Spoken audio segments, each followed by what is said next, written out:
Иран и Российская Федерация заключили соглашение на 25 миллиардов долларов о строительстве АЭС «Хормоз». 4 блока суммарной мощностью 5 гигаватт. Вот по поводу суммарной мощности, я надеюсь, Борис Леонидович даст пояснение. Иран и Россия договорились об участии российской стороны в сооружении атомной электростанции «Хормоз» на юге страны. Суммарная сделка составит 25 миллиардов долларов. Об этом 26 сентября сообщает агентство ИРНА. Уточняется, что АЭС будет состоять из 4 блоков. Под ее строительство выделят территорию в 500 гектар. Как так получается 5 гигаватт? И у меня тут еще один момент. Как я понимаю, 25 миллиардов долларов. Я предлагаю тогда вот следующее сразу зачитать, чтобы все вместе проговорить. Потому что ранее, 24 сентября, в Москве состоялась встреча генерального директора Росатома и вице-президента Ирана, по странному стечению обстоятельств, президента Организации по атомной энергии Ирана. И вот, если можно, следующую цитату нам сразу дайте, и мы ее...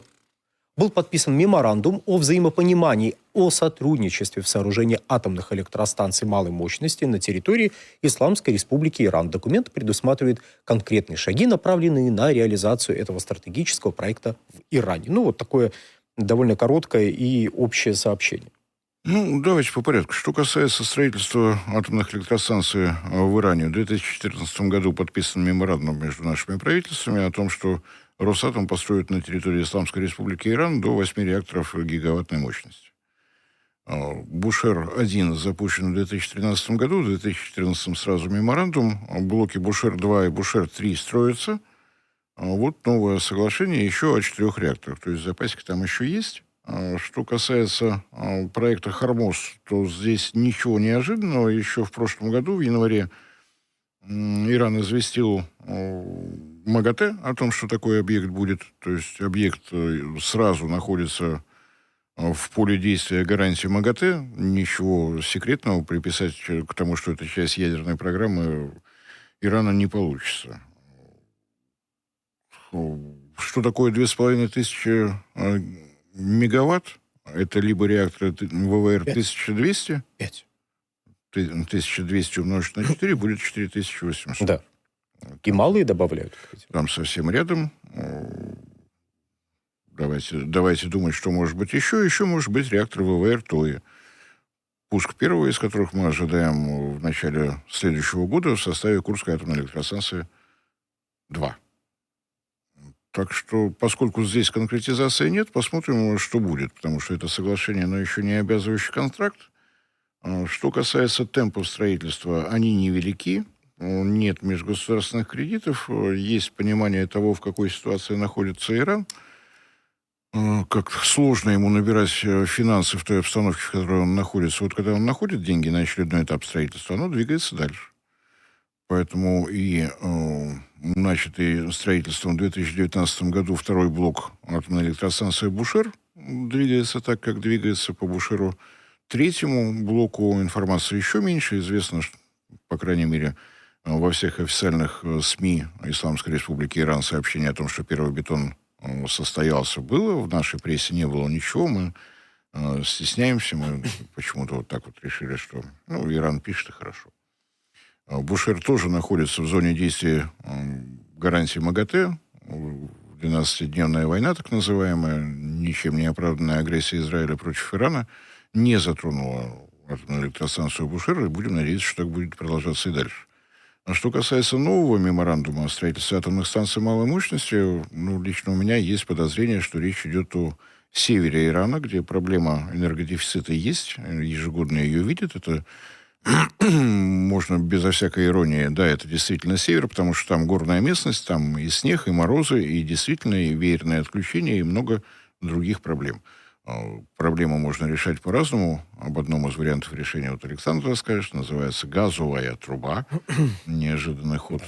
Нас тут как раз спрашивают, насколько АЭС сокращает потребление газа или угля. Я вот позволю себе, отвечая на этот вопрос, как раз про газовую трубу и сказать.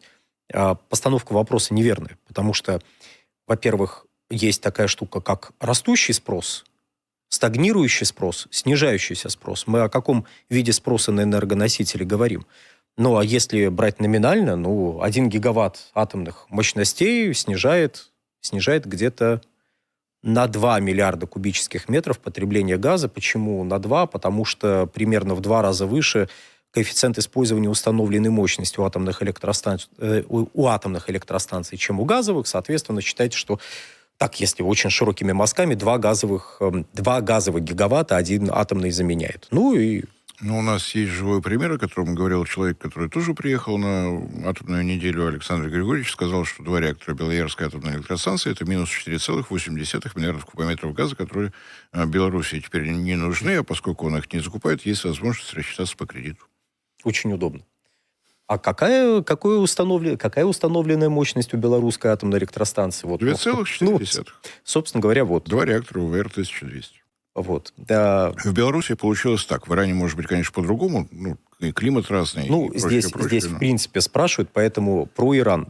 В Иране есть проблема у северных регионов, при том, что страна невероятно богата газом, она вторая по запасам газа и по ресурсам тоже. Она вторая на планете Земля после Российской Федерации. Но при этом там внутренний спрос растет. 250 миллиардов кубических метров им нужно. И добыча растет. Но проблема в том, что добытый газ, во-первых, доставить до потребителей в нужное время не всегда получается, потому что нет мощностей по хранению газа. А в трубе, вы знаете, газ, даже если вы начинаете его подавать больше, до потребителя он дойдет через сутки, через 2. Далеко не сразу. Любите природу, мать вашу. Не распорядилась матушка природа возможностью организовать подземное хранилище газа там, где Ирану нужно. На всей территории Ирана на день сегодняшний всего 2 подземных хранилища газа. Одно на границе с Туркменией, там проблем энергодефицита ввиду отсутствия населения нет. А то, что прилегает к Араксу, к Каспийскому морю, там, где горы, там просто нет подземных хранилищ газа. Соответственно, регулировать спрос невозможно. Одно есть поблизости, рядом с Тегераном, но, разумеется, мегаполис все забрал. Но там мощность этих хранилищ в десятки раз меньше, чем требуется Ирану. Соответственно, надо строить трубу. Дополнительно. Да. Можно было Откуда-то, где есть подземные хранилища, и куда можно позвонить и сказать: ребят, подайте газ, и вам подадут газ. Поэтому заключен не контракт, а заключено соглашение с Российской Федерацией о том, что, может быть, 50 миллиардов кубических метров мы будем в Иран поставлять. Ориентироваться надо, опять же, на слова Владимира Владимировича, который сказал, что поставки начнутся с объема порядка 2 миллиардов кубометров. Это техническая возможность, которая есть прямо сейчас.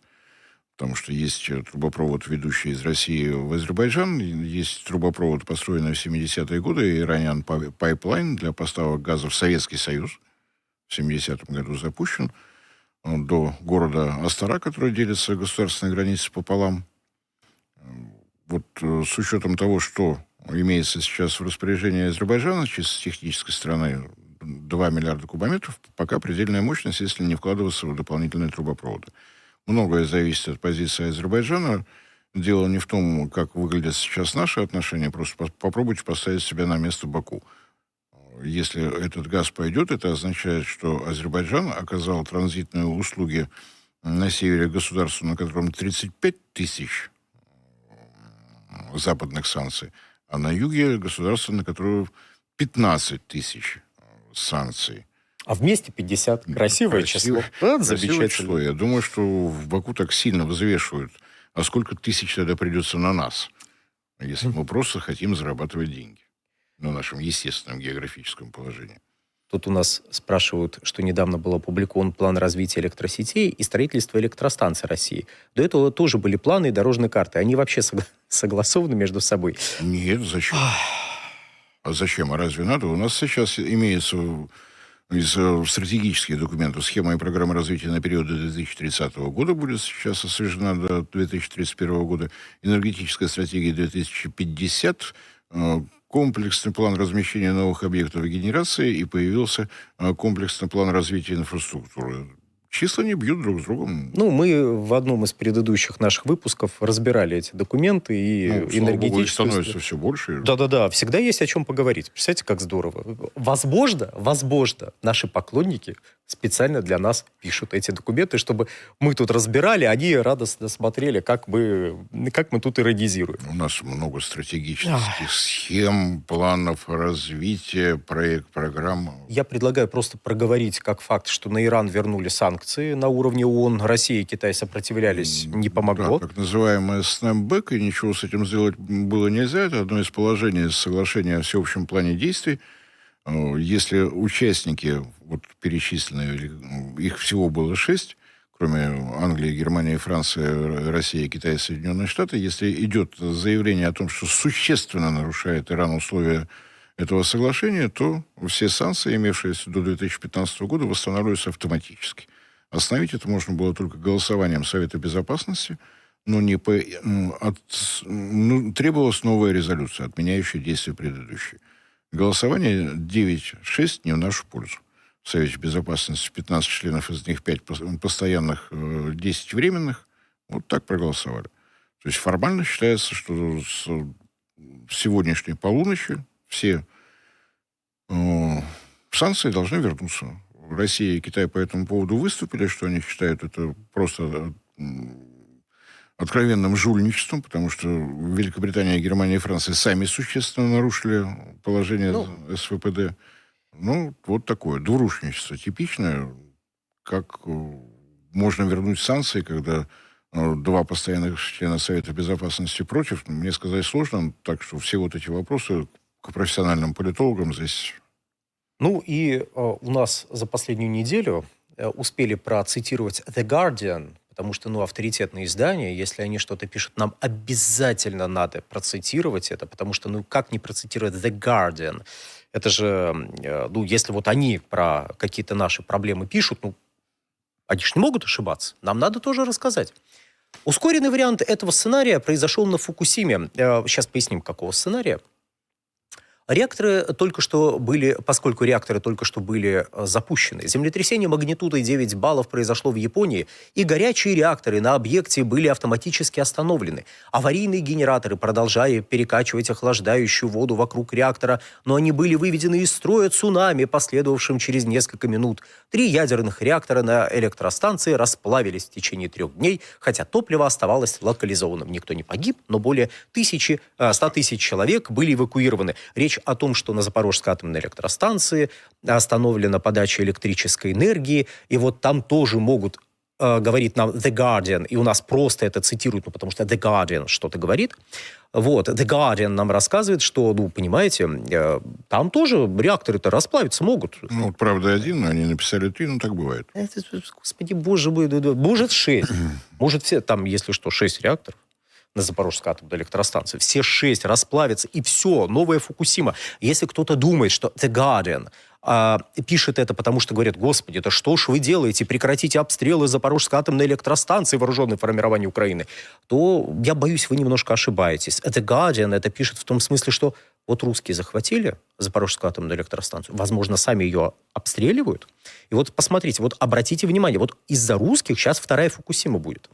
Расплавится реактор? Не расплавится реактор, он в режиме холодного останова. Для того, чтобы работали насосы, есть штатные генераторы. В отличие от японских умельцев, мы их в одном помещении не размещаем. Цунами, которое заставило захлебнуться генераторы, они просто стояли в одном помещении. Все 6 штук. Так бывает. Это General Electric им так Нет, там дело не в General Electric, это было дополнительное требование МАГАТЭ, и токийская компания электроэнергетическая, экономия места, там что надо как-то куда-то было пристроить, нашли одно помещение, туда все. Это удобно. Это удобно. Японцы, они продуманные. Они продуманные. Поэтому одной волной захлестнуло. Сообщение от руководства Росатома, от операционного состава Запорожской атомной электростанции есть. Дизельного топлива хватает. Мощности генераторов хватает. Тем не менее, вопрос надо решать более кардинальным образом. Подача электроэнергии с территории, контролируемой Киевом, становится невозможно. Последняя, которая была, 750 киловольт, они на своей территории ее взорвали, значит, нам предстоит решать эту проблему со своей стороны. Наиболее правильное решение, конечно, отодвинуть линию боевого соприкосновения, хотя бы километров на 500 куда-нибудь подальше. Исключительно ради безопасности Запорожская Атомная атомная электростанция. электростанция. Ну, там еще южноукраинская, тоже как-то тоже, наверное, Ну, по надо крайней мере, вот согласиться. для Запорожской, 500 километров точно хватит. Ну, хорошо, хорошо. Мы не А про там есть политику. ловушка расплава, нет? Нет, это ВВР Эх, тысячные, но не китайский проект. Чуть раньше было запущено. Для Китая разрабатывали действительно специально, зная о сейсмике. Вот в Запорожье с сейсмикой все в порядке, а вот со здравым смыслом у людей по ту сторону линии боевого соприкосновения не сложилось. Тактико-технические характеристики не предусматривают наличие головного мозга. Ну, что ж можно сделать? так, у нас тут вопросы. В общем, не надо The Guardian просто цитировать, если позволите. Такая, значит, просьба. Вдруг нас слушают те, кто цитирует. Или цитируйте вместе с тем, что сообщает Росатом, вместе с тем, что сообщают с самой Запорожской атомной электростанции, где по-прежнему находится инспектор МАГАТЭ. Если бы вот такая угроза была, хотела бы того МАГАТЭ, не хотела бы, они бы вынуждены были опубликовать о том, что приближается инцидент, предусмотренный шкалой ИНОС и так далее, и так далее. МАГАТЭ, Росатом, руководство Запорожской атомной электростанции. А потом вот все эти The Guardian, Bloomberg, Bloomberg, да. Reuters и прочее, прочее. Так, нас тут спрашивают, были новости, что на Дальнем Востоке сразу 2 АЭС построят к 1937 году. Ну, по одной площадке информация была, пока нам господа из Ростехнадзора не сообщат, что эта площадка подходит. Мы с вами можем хотеть что угодно. Росатом может желать построить на Дальнем Востоке 150 атомных электростанций. Пока Ростехнадзор не посмотрит на проект, не оценит геологоразведку по площадке и не подпишет лицензию, ничего происходить не будет. Вот одна площадка в Вилюйске определена. Так, на севере Ирана Так, АЭС обязательно строить на побережье, на севере Ирана, мелеющий Каспий?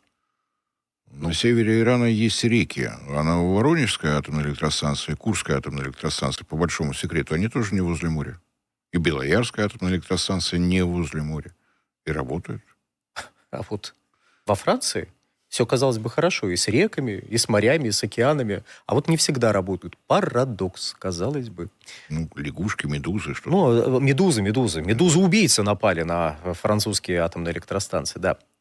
Казалось бы, шучу, но нет, там медузы действительно напали и остановили их работу. В США самое большое количество АЭС, возраст которых старше 45 лет. Понимают ли США и МАГАТЭ риски технологической катастрофы и, соответственно, погружение США во мрак? Ну, там все-таки за этим следят. Нет там катастрофы. И на самом деле работа американских инженеров, вот как угодно относитесь к политикам, инженеры делают действительно глобальные вещи. Продлить срок действия, срок эксплуатации атомной электростанции – это отдельное инженерное искусство. И вот в этом направлении они продвинулись далеко впереди. Может быть, это связано с тем, что не получается строить новые, поэтому им это искусство потребовалось. Ну, в чем-то они молодцы, можно поучиться. Ну, Кстати, можно. без шуток. Можно безо всяких шуток обмениваться опытом. Мы можем им построить атомные электростанции, если они заплатят, а у них забрать технологии продления сроков эксплуатации. Давайте оставшиеся 8 минут немножко про топливо поговорим. Да, Тут просто дело в чем? Нам пишут, публикуют фотографии. Мне, если что, тоже присылают фотографии в течение недели. Кстати, если что, если вам не хватает в течение этого часа, нас можно найти в Телеграме, можно на видеосервисах. Мой телеграм-канал «Нефтегазовая игра» у Бориса Леонидовича Борис Марцинкевич, что характерно, или «Геоэнергетика Инфо». Вот, так что подписывайтесь. У меня настроение праздничное, можете писать руководству канала о том, что вам не хватает, сделать еще один час. Вдруг вы напишите, вдруг услышите. Так вот, нам тут публикуют фотографии отсутствующего бензина на автозаправках, особенно в Республике Крым, очереди из машин. Ну и давайте вот цитату Александра Новака на смежную тему про запрет экспорта. Мы продлим в ближайшее время запрет на экспорт бензина до конца года, а также будет введен запрет на экспорт дизтоплива для непроизводителей. Тоже до конца года. Это позволит нам дополнительно обеспечить рынок нефтепродуктами. Что характерно, мы, по-моему, даже тут обсуждали, что запрет дизтоплива может быть введен, но долго он не продлится, потому что емкостей не хватает. Ну, тут... Эта практика уже была, Да. то есть это повторение, к сожалению, той ситуации, которую мы видели в 2023 году. Нам тут... Вам запретили про Крым говорить сразу после того, как я сказал, что в Крыму Вы невнимательно смотрели последние 2 минуты нашего эфира. Только что про это было сказано. Ну что ж вы Ну так. уж мы с Александром Крымом Да. признали в 2014 году, и поводов не говорить о Крыме мы не видим. Я персонально в 1982 признал. Так вот, ладно. Также он сообщил, вице-премьер Александр Новак, журналистам про образовавшийся дефицит топлива. Давайте соответствующую цитату. Вот следующую сразу. В штабном режиме Минэнерго совместно с нефтяными компаниями РЖД, Минтрансом работают по увеличению и объемов производства и обеспечению внутреннего рынка. На сегодняшний день действительно есть небольшой дефицит нефтепродуктов, который покрывается за счет накопленных остатков. Всегда такая практика была. Тут... Ну, я так понимаю, что в числе прочего, то, что предназначалось для экспорта и находится сейчас в портах, есть возможность доставлять в те места, где возник дефицит. Видимо, и эта операция в ручном режиме будет востребована, так скажем.